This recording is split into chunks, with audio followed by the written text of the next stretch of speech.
हो तुम्ही एकदा व्यवस्थित आपली बाजू समजून सांगा म्हटलं.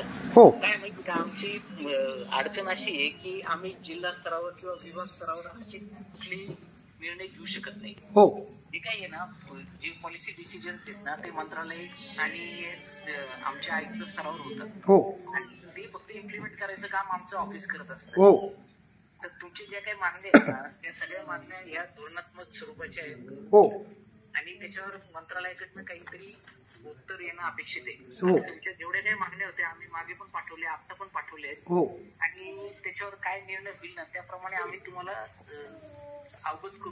हो साहेब, माझ्या मागण्या एकच आहेत साहेब. बघा, भारतीय राज्यघटनेच्या आधारावर माझा बाप शेतकरी आणि बाबासाहेब आंबेडकर सर्व महापुरुष, माझी माय भारतीय राज्यघटना. ज्या आईने मला आसरताईने जन्म दिला त्यांनी मला तेच सांगितलं, तुला न्याय पाहिजे असेल तर तुम्ही त्यांच्यावर विश्वास ठेवा. तर मला एकच म्हणायचं आहे साहेब, मी भारतीय राज्यघटनेच्या आधारावर मी तुम्हाला एकच मागणी करतोय. माझ्या देशामध्ये राज्यात म्हणजे देशाचे प्रधानमंत्री साहेब 3.5 कोटी लोकांना नोकरी देणार आहेत. आपल्या राज्यामध्ये माननीय एकनाथ शिंदे साहेबांनी निवडणुकीच्या पार्श्वभूमीवर आम्हाला शब्द दिला. साहेब, त्यांनी शब्द दिला तो असा 6 महिने प्रशिक्षण घ्या, परमानंट नोकरी घ्या. तो ऐका साहेब, माझं फक्त ऐकून घ्या. त्यानंतर जे मुख्यमंत्री आहेत विद्यमान, त्यांनी 1 वर्षापर्यंत आम्ही तुम्हाला पगार देऊ, त्यानंतर तुम्हाला आस्थापना देईल, तुम्हाला चांगलं काम केलं तर तिथंच कायम नोकरी करू. त्यानंतर आम्हाला मंगलप्रभात साहेबांनी सांगितलं 10 लोकांपैकी आम्ही 5 लाख लोकांना परमानंट करू.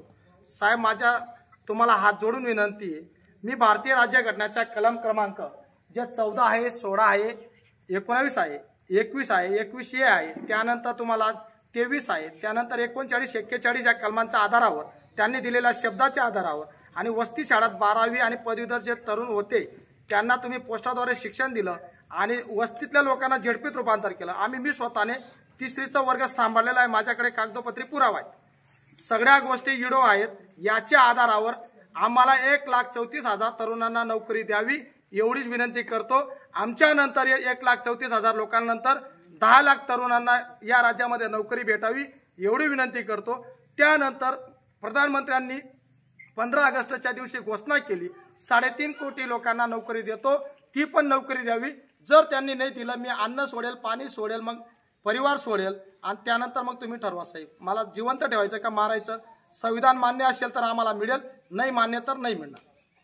तुमच्या मागण्या सगळ्या रास्त आहे, त्याच्याबद्दल काही दुमत नाही माझं. पण आमची जी बाजू आहे की बुवा या सगळ्या मागण्या ज्या आहेत ना ते मंत्रालय स्तरावर डिसिजन होणार आहे. हो साहेब, आमच्या स्तरावर काहीच नाही डिसिजन होणार आहे. हो. तर आमची एवढीच विनंती होती आपल्याला की बुवा आपण आपली जी काही बाजू आहे ना ती आम्ही शासनापर्यंत आणि मंत्रालयापर्यंत पाठवली. हो त्याच्यावर त्यांना विचार करायला काहीतरी वेळ मिळतील, ते घेतील आणि त्याच्यानंतर जी काही माहिती येईल त्याच्यानुसार आम्ही आपल्याला अवगत करू. साहेब, मला तुम्ही तुमच्या जे काही हे आहे तुमचं जीवन महत्वाचं आहे आमच्या दृष्टीने. हो हो हे क्वेश्चन थोडं मागे घेतलं तर बरं राहील. साहेब, माझं जीवन एकट्याचं आहे.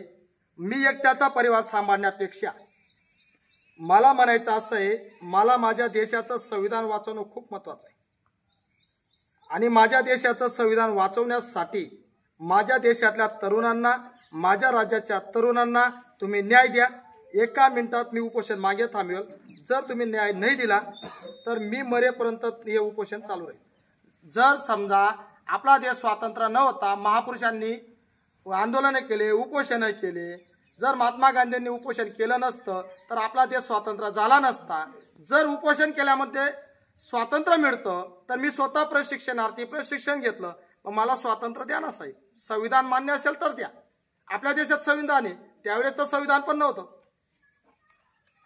ठीक आहे, हरकत नाही. तुमच्या मागण्या आम्ही पाठवल्या आहेत, काय होईल अद्ययावत माहिती ना त्यानुसार आम्ही तुम्हाला अवगत करू. हो साहेब, 100% तुम्ही आम्हाला मायेची भूमिका ठेवा. प्रशासकीय अधिकारी आमचे माय आहेत, शासन आमचा बाप आहे. आम्ही एवढं समजू, माय बापाकडे वेळोवेळी मुलाची भीक मागेल. माझा मुलगा जिवंत ठेवायचा असेल तर तुम्ही मान्य करा, असं तुम्ही त्यांच्याकडे विनंती करा. जर त्यांना विचारात त्यांना वाटत असेल, बघा साहेब, ते जरी आमचे बाप असतील पण या राज्याचे किंवा देशाचे मालक नाही. या राज्याचा मालक शेतकरी आहे. या राज्याचे मालक फक्त डॉक्टर बाबासाहेब आंबेडकर आणि सर्व महापुरुष आहेत. ते चालक आहेत.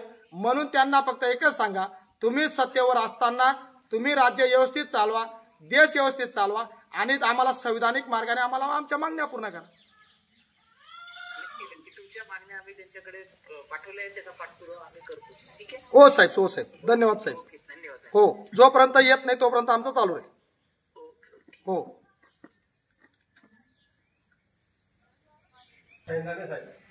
सौंदाने साहेब. हा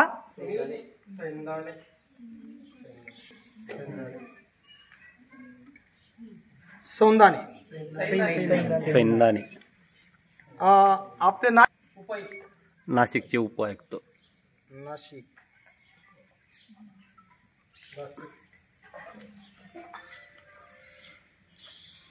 असे उपायुक्त